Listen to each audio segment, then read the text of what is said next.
नमस्कार मित्रांनो, माझं नाव प्रज्ञेश. परत एकदा प्रज्ञेश व्लॉगमध्ये तुमच्या सगळ्यांचा स्वागत आहे. आता तुमका सगळ्यांका माहितीच असत, देवगड हापूस आंब्याचो मोहयोग सुरुवात झालेली आहे आणि आता फवारणींका पण जोरदार सुरुवात आहे. म्हणून आज मी इलं होतं माझ्या मित्रांकडे कामाका.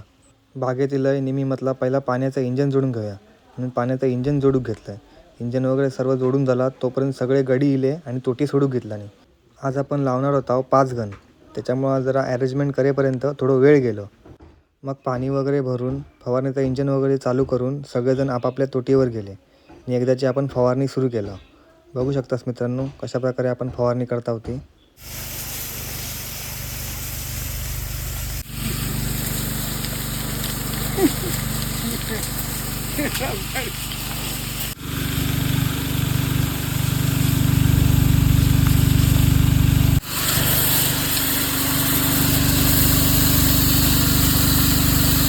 मित्रांनो ह्या वर्षी पावसाचं प्रमाण जास्त असल्यामुळं मोहर पण थोडं लेटच इलो.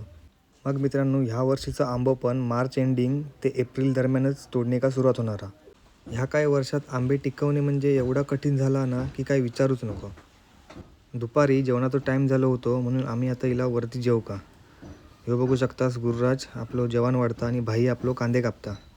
काम करून खूप दमलेले मस्तपैकी पोटभर जेवला आणि थोडा वेळ आराम केला. दुपारी 1 तास झोप काढून मग आम्ही परत हिला काम सुरू करू का. हिलाईनी पाण्याचं इंजन चालू केलं आहे आणि टाकी भरून घेतलं आहे.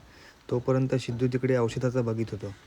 मग थोड्या वेळाने मी पण इले माझ्या गणावर आणि आपण फवारणी चालू केला. ह्या बागेत आमका आज काही सगळी कणबा होणार नव्हती, त्याच्यामुळं सगळा जो काही फवारणीचा पाणी केलेला होता तेवढा सगळा संपून घेतला. पाणी संपेपर्यंत वाजले होते 5:30.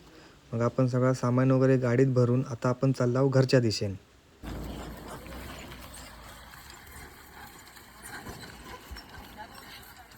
मग मित्रांनो व्हिडिओ कशी वाटली ती कमेंट करून नक्की कळवा. धन्यवाद.